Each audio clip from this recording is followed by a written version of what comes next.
എല്ലാവർക്കും നമസ്കാരം. കഴിഞ്ഞ ഭാഗത്ത് നമ്മൾ അക്രൂരാഗമനമാണ് പറഞ്ഞതല്ലേ. വൃന്ദാവനത്തിലേക്ക് അക്രൂരൻ വന്നിരിക്കുകയാണ്. ശ്രീകൃഷ്ണനെയും ബലരാമനെയും കംസൻ്റെ സവിധം എത്തിക്കുന്നതിന് വേണ്ടി ക്ഷണിക്കാൻ വേണ്ടി വന്നതാണ്. അപ്പോൾ ഇപ്പോൾ എന്താണ് വൃന്ദാവനത്തിൽ നടക്കണതെന്ന് നമുക്ക് നോക്കാം. നേരം പ്രഭാതത്തിന് മുമ്പ് തന്നെ തങ്ങളുടെ ആത്മാവിൻ്റെ ആത്മാവായ കൃഷ്ണനെയും ജ്യേഷ്ഠനായ രാമനെയും മധുരാപുരിക്ക് കൊണ്ടുപോകാനായി അക്രൂരൻ എന്ന ഒരു ക്രൂരൻ വന്നിരിക്കുന്ന വിവരം സ്നേഹമയികളായ ഗോപവനിതകളുടെ ഇടയിൽ പരന്നു. അക്രൂരൻ ക്രൂരനല്ല എന്ന് നമുക്കറിയാമല്ലേ. പക്ഷെ എന്താ അവർക്ക് ക്രൂരനാവാൻ കാരണം? തങ്ങളുടെ ജീവൻ്റെ ജീവനായ ശ്രീകൃഷ്ണനെ അവിടുന്ന് കൊണ്ടുപോകാൻ വേണ്ടി വന്നിട്ടുള്ള ആൾ, അതിന് ആരായാലും അവർക്ക് അത് ക്രൂരതയാണ്. അത് ചെയ്യുന്ന ആൾ ക്രൂരനുമാണ്. തങ്ങളുടെ ഉള്ളിൽ നിന്നും ജീവൻ പറന്നു പോവാൻ പിടയ്ക്കുന്നത് പോലെയുള്ള വേദനയാണ് അവർക്ക് ഓരോരുത്തർക്കും തോന്നിയതേ. അവരാണെങ്കിൽ കണ്ണുനീര് വാർത്ത് കരഞ്ഞുകൊണ്ടിരിക്കുകയാണ്. ഞങ്ങളുടെ മനസ്സിൽ ആനന്ദം പകർന്നു തന്നുകൊണ്ടിരിക്കുന്ന ആ വാസന്തിക പൂത്തിങ്കൾ വൃന്ദാവന വിഹായസിൽ നിന്നും എന്നേക്കുമായി മറയാൻ തുടങ്ങുകയാണോ എന്നവർ സംശയിക്കുകയാണ്. അവരുടെ മനസ്സാകുന്ന ആകാശം, അതിലെ വാർത്തിങ്കളാണ് ശ്രീകൃഷ്ണൻ. സന്തോഷം, അവരുടെ മനസ്സിലെ സന്തോഷമാണ്, വെളിച്ചമാണ് ശ്രീകൃഷ്ണൻ. അത് എന്നേക്കുമായിട്ടും മറഞ്ഞു പോവോ എന്നുള്ള പേടി അവർക്കുണ്ട്. വീണ്ടും അത് ഉദയം ചെയ്യുമോ? പോയി കഴിഞ്ഞാൽ ശ്രീകൃഷ്ണൻ തിരിച്ചു വരാൻ ഇടയുണ്ടോ? സംശയമാണ് അവർക്ക്. കോടക്കാർ വർണ്ണ കൃഷ്ണ, ആ കാർമേഘം പറന്നു പോയാൽ ഈ ചാതക പക്ഷികളെ അനുഗ്രഹിക്കാൻ വീണ്ടും വരുമോ കൃഷ്ണ? കൃഷ്ണനെ കാർമേഘമായിട്ട് ഉപമിക്കുമ്പോൾ അവർ ചാതക പക്ഷികളാണ്. മഴ വരാൻ കാത്തിരിക്കുന്ന, മഴമേഘങ്ങളെ കാത്തിരിക്കുന്ന ചാതക പക്ഷികളാണ് ഗോപ വനിതകൾ. ഞങ്ങൾ ഈ വിരഹവേദന എങ്ങനെ സഹിക്കും? ഞങ്ങളെ അന്ധകാരത്തിൽ ആഴ്ത്തിക്കൊണ്ട് വൃന്ദാവന മണിവിളക്കായ നീ അണയാൻ പോകുകയാണോ? ആനന്ദ നിർജ്ജരിയിൽ ഞങ്ങളെ ആറാടിപ്പിച്ചുകൊണ്ടിരുന്ന നിൻ്റെ ഓടക്കുഴൽ നാദം ഞങ്ങൾ ഇനി കേൾക്കുമോ കൃഷ്ണ? ആ മുരളി ഞങ്ങളെ സംബന്ധിച്ചിടത്തോളം തകരുകയാണ് ഇവിടെ. ആ വേണുഗാനത്തിൽ കൂടി നീ ഞങ്ങൾക്ക് ഭക്തിയും സുഖവും എല്ലാം ഒപ്പം നൽകി ഞങ്ങളെ വിരക്തകളാക്കി തീർത്തു. ഇനിയും ആ ഭക്തിയോടുകൂടിയ സുഖം നൽകുവാൻ ഓടക്കുഴലുമായി നീ വരുമോ കൃഷ്ണ എന്ന് ചോദിക്കുകയാണ് അവർ. ഞങ്ങളെ വെടിയും മുമ്പ് തന്നെ നീ ആ പ്രിയപ്പെട്ട ഓടക്കുഴലും ഉപേക്ഷിച്ച് കഴിഞ്ഞിരിക്കുന്നുവല്ലോ കൃഷ്ണ. അതിപ്പോൾ എവിടെയാണ്? നിന്നെ ലാളിച്ച് വളർത്തിയ ഈ ഗോപികൾക്ക് വേണ്ടി നീ വൃന്ദാവനത്തിൽ വേണുഗാനം ഉതിർക്കാൻ ഇനിയും വരില്ലേ? ഈ ഗോപികളുടെ പുഞ്ചിരി കണ്ടില്ലെങ്കിൽ ആ മുരളീഗാനം നിൻ്റെ ചുണ്ടിൽ മുഴങ്ങുമോ കൃഷ്ണ? നീ ഞങ്ങളുടെ സർവസ്വമാണ്, നീ ഞങ്ങൾ തന്നെയാണ്. അങ്ങനെയുള്ള ഞങ്ങളെ നീ വിട്ടുപിരിയാൻ തുടങ്ങുന്നല്ലോ കൃഷ്ണ. മധുരാപുരി രാജാവിൻ്റെ കൽപ്പനയനുസരിച്ച് നിന്നെ കൊണ്ടുപോകാനായി ക്രൂരനായ അക്രൂരൻ വന്നിരിക്കുന്ന സ്ഥിതിക്ക് അതിനെ ചെറുത്ത് നിൽക്കാൻ കേവലം ഒരു ബാലനായ നിനക്ക് കരുത്തില്ല, അത് ഞങ്ങൾക്കറിയാം. ആയതിനാൽ നിൻ്റെ വേർപാടിൽ ഞങ്ങൾ ദുഃഖിക്കുക എന്നുള്ളതല്ലാതെ നിന്നെ ഒരു വിധത്തിലും കുറ്റപ്പെടുത്തില്ല. നിൻ്റെ മനോജ്ഞ മന്ദഹാസങ്ങളും പൂന്തിങ്കൾ വദനവും ചെന്താമര കണ്ണുകളും മഞ്ജുഭാഷിതങ്ങളോടു കൂടിയ കേളീവിലാസങ്ങളും ശ്യാമ കോമള കളേബരവും കാണാതെ ഞങ്ങൾ എങ്ങനെ ഇവിടെ ജീവിക്കാനാണ്? അതായത് മനോജ്ഞ മന്ദഹാസം, നിൻ്റെ പുഞ്ചിരി, പൂന്തിങ്കൾ ചന്ദ്രനെ പോലെയുള്ള മുഖം, ചെന്താമര കണ്ണ്, നിൻ്റെ മഞ്ജുഭാഷിതങ്ങൾ, നിൻ്റെ സംസാരം, മനോഹരമായ നിൻ്റെ സംസാരം, കേളീവിലാസങ്ങൾ, നിൻ്റെ കളികൾ, ശ്യാമ കോമള കളേബരം, ശ്യാമ നിറത്തിലുള്ള നിൻ്റെ ശരീരം, ഇതൊന്നും കാണാതെ ഞങ്ങൾ എങ്ങനെയാണ് ഇവിടെ ജീവിക്കുക എന്ന് വിലപിക്കുകയാണ് ഗോപസ്ത്രീകളെ. അതിൽ വൃദ്ധകൾ, ചെറുപ്പക്കാർ, അങ്ങനെ വ്യത്യാസമൊന്നുമില്ല. എല്ലാവർക്കും ഒരുപോലെ ഹൃദയം നുറുങ്ങുകയാണ് കൃഷ്ണൻ അവിടുന്ന് പോവുക എന്നാലോചിക്കുമ്പോൾ. ഏവം വിധം ആ രജനിയിൽ, ആ രാത്രിയിൽ ഗോപഭാമിനികൾ, ഗോപസ്ത്രീകൾ പലതും പുലമ്പിയും വിചാരിച്ചും ഉറക്കമില്ലാതെ കഴിച്ചുകൂട്ടി. അങ്ങനെ അസ്വസ്ഥമായിട്ട് കഴിയുന്നതിനിടയിൽ നേരവും വെളിച്ചാവാറായി, പ്രഭാതാകാറായി. കിഴക്ക് അരുണോദയം കണ്ടു തുടങ്ങി. രാമകൃഷ്ണന്മാർ ആരോടും ഒരു യാത്രാവാക്യം പോലും ഉരിയാടിയില്ല. അങ്ങനെ അക്രൂരനും ഒന്നിച്ച് രഥത്തിൽ വന്ന് കയറി. കാഴ്ചദ്രവ്യങ്ങളായ ഘൃതഭാജനങ്ങൾ, വെണ്ണയുടെ പാത്രങ്ങളുമായിട്ട് നന്ദൻ തുടങ്ങി ഗോപന്മാരും തങ്ങളുടെ വണ്ടികളിലിരുന്നു.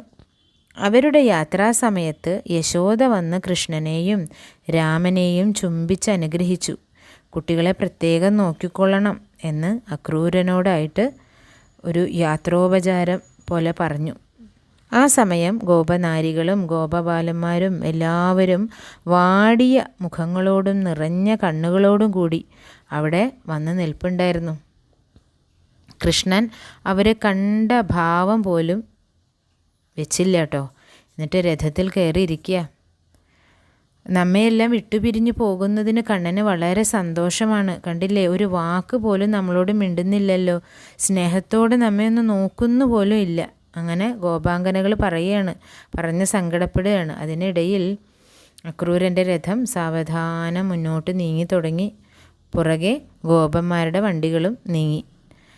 കണ്ണൻ്റെ തേർചക്രങ്ങൾ ഉരുണ്ടുരുണ്ട് അകലുന്നത് കണ്ണെത്തുന്നത് വരെ നോക്കി നിന്ന് കണ്ടതിന് ശേഷം കണ്ണുനീർ വാർത്ത് നെടുവീർപ്പുകൾ വിട്ടുകൊണ്ട് ആ പാവം വനിതകളാണെങ്കിലും ഗോപന്മാരാണെങ്കിലും ജീവനില്ലാതെ ചലിക്കുന്ന പ്രതിമകൾ എന്ന പോലെ അവിടെ നിന്നും അവരവരുടെ വീട്ടിലേക്ക് സ്വഗൃഹങ്ങളിലേക്ക് തിരിച്ചുപോയി.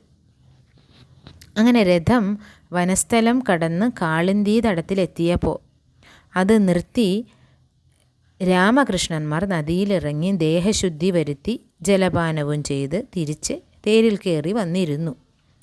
ആ സമയം രഥം ഒരു വൃക്ഷഛായയിൽ, ഒരു തണലിൽ നിർത്തിയിട്ട് ഗാന്ധിനി നന്ദനൻ അക്രൂരനും ദേഹശുദ്ധി വരുത്തുന്നതിന് വേണ്ടി ഇറങ്ങി, കാളിന്തിയിൽ വന്നിറങ്ങി വെള്ളത്തിൽ മുങ്ങി. അപ്പോഴുണ്ട് ആ ജലാന്തർഭാഗത്ത്, ആ ജലത്തിൻ്റെ ഉള്ളിൽ രാമകൃഷ്ണന്മാർ നിൽക്കുന്നു.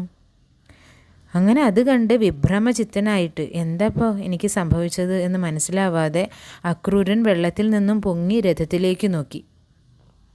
അപ്പണ്ട് രഥത്തിൽ ആ തേരിലായിരിക്കുന്നു, രാമകൃഷ്ണന്മാരിയ്ക്കുന്നു. അത്ഭുതം അല്ലേ?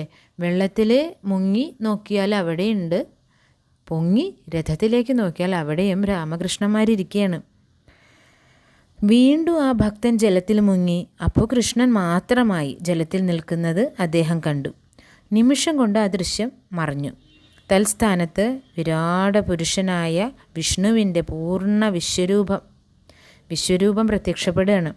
1000 ഫണങ്ങളുള്ള അനന്തതൽപ്പത്തിൽ ഭഗവാൻ പള്ളി കൊള്ളുന്നതും ബ്രഹ്മമഹേശ്വരന്മാർ ആ വിഗ്രഹത്തിൽ വന്ന് വിലയം പ്രാപിച്ച് ഒന്നായി തീരുന്നതും പിന്നെ 3ആയി പിരിയുന്നതും ലക്ഷ്മീദേവിയും ഭൂമിദേവിയും അനന്തപര്യങ്കത്തിൽ ഭഗവത് പാദങ്ങളെ തടവിക്കൊണ്ടിരിക്കുന്നതും ശംഖ് ചക്രഗദാ പത്മങ്ങളും രത്ന കിരീടാദി ദിവ്യ ആഭരണങ്ങളും അണിഞ്ഞ കാന്തി കലർന്ന കമനീയ ശരീരത്തെ, കമനീയ കായത്തെ സനക നാരദാദികൾ വന്ന് വണങ്ങുന്നതും എല്ലാം കണ്ട് ഭക്തി വിവശനായി അക്രൂരൻ കണ്ണടച്ചു തുറന്നപ്പോൾ തൽസ്ഥാനത്ത് വീണ്ടും രാമകൃഷ്ണന്മാർ നിൽക്കുന്നു. അക്രൂരൻ മുങ്ങി നിവർന്നെഴുന്നേറ്റ് സാവധാനം കരയ്ക്ക് കയറി. വേപധുഗാത്രനായി എന്ന് വെച്ചാൽ വിറയ്ക്കുന്ന ശരീരത്തോടുകൂടി രോമാഞ്ചമണിഞ്ഞ് ഭക്തിയിൽ മുഴുകി പരിഭ്രമത്തോടെ രഥത്തിൽ വന്നിരുന്നു. കൃഷ്ണൻ പുഞ്ചിരിച്ചുകൊണ്ട് ചോദിക്കുകയാണ്, തണുപ്പുള്ള വെള്ളത്തിൽ കുളിച്ചിട്ട് എന്താണ് ഇങ്ങനെ കുത്തി വിയർക്കുന്നത്? അതിനിടയിൽ കോൾമയിർ കൊള്ളുകയും ചെയ്യുന്നുണ്ടല്ലോ, എന്താ അപ്പം അതിന് കാരണം? വിയർപ്പും തണുപ്പും ഒരേ സമയത്ത് വരുമോ? ആ ഭക്തൻ കൈകൾ കൂപ്പിക്കൊണ്ട് ഉണർത്തിച്ചു, നിന്തിരുവടിയുടെ ലീലാവിലാസങ്ങൾ വെള്ളത്തിൽ കണ്ട് ഞാൻ പരിഭ്രാന്തനായിപ്പോയി. അതിൻ്റെ വിഷമങ്ങളാണ് ഈ ശരീരത്തിൽ കാണുന്നത്, മറ്റൊന്നുമല്ല. ഉഷ്ണവും പുകച്ചിലും കുളിരും തണുപ്പും ഒരേ സമയത്ത് തന്നെയാണ്. അത് കേട്ട് ജ്യേഷ്ഠാനുജന്മാർ പരസ്പരം നോക്കി ഒന്ന് മന്ദഹസിച്ചു. അന്ന് മധ്യാഹ്നം കഴിഞ്ഞപ്പോൾ രഥം മധുരാപുരിയുടെ പുരോഭാഗത്ത് ഉദ്യാനത്തിൽ എത്തി.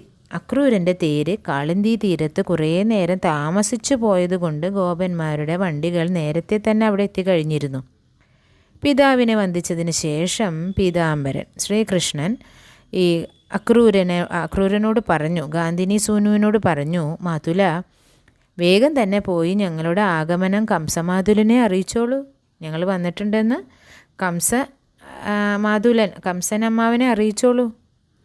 അക്രൂരൻ പറയാണ്, കൃഷ്ണ ഭഗവാനെ, ഇന്നത്തെ രാത്രി എൻ്റെ ഗൃഹത്തിൽ താമസിക്കാൻ അങ്ങേക്ക് ദയവുണ്ടാവണം. ആ പാവന പാദരേണു, അങ്ങയുടെ പാദങ്ങൾ അവിടെ എത്തിയാലേ ആ ഗൃഹം സംശുദ്ധമായി തീരും. അപ്പോൾ കൃഷ്ണൻ പറയാ, വേണ്ട, ഉച്ച തിരിഞ്ഞതേ ഉള്ളൂ. കംസ കാര്യാർത്ഥമായിട്ട് വന്ന സ്ഥിതിക്ക് കംസനെ തന്നെ കാണാം ആദ്യം. കംസനെ കാണാതെ മറ്റൊരു ഗൃഹത്തിലേക്ക് പോകുന്നത് ശരിയല്ല. അതുമൂലം അങ്ങയെക്കുറിച്ചും കംസന് തെറ്റിദ്ധാരണ ഉണ്ടാവും. കൃഷ്ണ ആ പറഞ്ഞത് ശരിയാണെന്നുള്ള ബോധ്യത്തോടെ അക്രൂരൻ കംസസന്നിധിയിൽ ചെന്നു ചെന്താമരാക്ഷൻ്റെ ആഗമന വൃത്താന്തം അറിയിച്ചു. അതിനുശേഷം സ്വന്തം ഗൃഹത്തിലേക്ക്, സ്വവസതിയിലേക്ക് അക്രൂരൻ പോയി. സായന്തന സമയമായപ്പോൾ രാമകൃഷ്ണന്മാർ നന്ദഗോപരുടെ കൂടെ വന്ന ഏതാനും ഗോപന്മാരും ഒരുമിച്ച് മനോഹരമായ മധുരാപുരിയുടെ വിശേഷങ്ങൾ കാണുവാൻ ചുറ്റി നടക്കുകയാണ്. നേരത്തെ തന്നെ കേട്ടിട്ടുള്ള ഈ കോമളന്മാരായ രാമകൃഷ്ണന്മാർ നഗരത്തിൽ വന്നിട്ടുണ്ട് എന്നറിഞ്ഞിട്ട് മധുരാപുരിയിലെ ആൾക്കാരെല്ലാവരും മട്ടുപ്പാവിൽ കയറി നിന്നുകൊണ്ട് കുട്ടികളുടെ സൗന്ദര്യ പീയൂഷം, സൗന്ദര്യ അമൃത് ആസ്വദിക്കുകയാണ്. സന്തോഷം കൊണ്ട് അവരുടെ മൗലികളിൽ, ശിരസിലെ പൂമാല്യങ്ങൾ വർഷിക്കുക. കൃഷ്ണൻ്റെ അതിരറ്റ അഴകും അതിരറ്റ ചന്തം വഴിയുന്ന കാന്തിയും കണ്ട് എല്ലാവരും അത്യദ്ഭുത മോഹ പരവശരായി എന്നാണ് ഭാഗവതത്തിൽ പറയുന്നത്. പിന്നെയും രാമകൃഷ്ണന്മാർ ഓരോരോ സ്ഥലങ്ങൾ കണ്ടുകൊണ്ടിങ്ങനെ നടക്കുക കേട്ടോ. അപ്പോൾ ഒരു രചകൻ വലിയ വസ്ത്രഭാണ്ഡക്കെട്ടുമായിട്ട് അവരുടെ മുമ്പിൽ കൂടി ധാർഷ്ട്യത്തോടെ അങ്ങോട്ട് കടന്നുപോയി. കൃഷ്ണ അവനെ വിളിച്ച് നിർത്തി ചോദിച്ചു, ഹേ നല്ലവനായ വെളുത്തേട, അതായത് കൊട്ടാരത്തിലേക്ക് തുണികളൊക്കെ കഴുകി തേച്ച് കൊടുക്കുന്ന ആളാണ്. ഞങ്ങൾ യാഗം കാണാൻ വന്ന പശുപാലകന്മാരാണ്. ഉടുക്കാൻ നല്ല മുണ്ടില്ല, ഓരോ മുണ്ട് ഞങ്ങൾക്ക് തരുമോ? അപ്പോൾ കോപഭാവത്തോടെ അവൻ ആക്രോശിച്ചു, എടാ കൊള്ളരുതാത്ത ബാലന്മാരെ, മരിക്കാതിരിക്കണമെങ്കിൽ വേഗം പൊക്കോ ഇവിടെ നിന്ന്. പശുക്കളെ മേച്ച് നടക്കുന്ന കാട്ടുജാതികളായ നിങ്ങൾക്ക് രാജാവിൻ്റെ വസ്ത്രം ഉടുക്കാൻ മോഹം വന്നാൽ അത് നിങ്ങളുടെ നാശത്തിനാണെന്ന് എനിക്ക് പറയാനുള്ളൂ. കംസമഹാരാജാവിൻ്റെ പട്ടുവസ്ത്രങ്ങളാണ് ഈ ഭാണ്ഡത്തിൽ. തൊട്ടുപോയാൽ പിന്നെ നിങ്ങളുടെ പൊടി പോലും കാണില്ല. അമ്പോ, ഒരു രാജകുമാരന്മാരുടെ നടപ്പ്, കള്ള പരീക്ഷകൾ. അങ്ങനെ ഇവരെ അടിക്കാൻ വേണ്ടിയിട്ട് കയ്യോങ്ങാണ്. കൃഷ്ണൻ മുമ്പോട്ടെടുത്ത് അവൻ്റെ ശിരസിൽ ഒന്ന് പ്രഹരിച്ചു. അതോടുകൂടി അയാളുടെ കഥ കഴിഞ്ഞു. അന്തകപുരം പ്രാപിച്ചു. അനന്തരം അവൻ്റെ ഭാണ്ഡ അഴിച്ച് അതിൽ നിന്ന് നല്ല വസ്ത്രങ്ങൾ എടുത്ത് വാസുദേവൻ കൂട്ടുകാർക്ക് സമ്മാനിച്ചു. ഒരു നീല പട്ടെടുത്ത് ബലഭദ്രനും ബലരാമനും, മഞ്ഞ പട്ടെടുത്ത് കഞ്ചനാഭനും ശ്രീകൃഷ്ണനും ധരിച്ചു. പിന്നീട് അവർ നടക്കുമ്പോൾ കഞ്ചുകാദി വസ്ത്രങ്ങൾ നെയ്തുണ്ടാക്കി കൊടുക്കുന്ന കഞ്ചൻ എന്ന ഒരു നെയ്ത്തുകാരൻ അവരെ കണ്ടു. അവർ ഏതോ ദിവ്യന്മാരായ ബാലന്മാരാണെന്നുള്ള സങ്കല്പത്തോടെ അവൻ തൻ്റെ കൈവശത്തിലിരുന്ന ഏറ്റവും നല്ല കഞ്ചുകങ്ങളും വസ്ത്രങ്ങളും അവരുടെ മുന്നിൽ തിരുമുൽ കാഴ്ചയായിട്ട് വെച്ചു ഭക്തിപൂർവ്വം തൊഴുതു മാറി നിന്നു.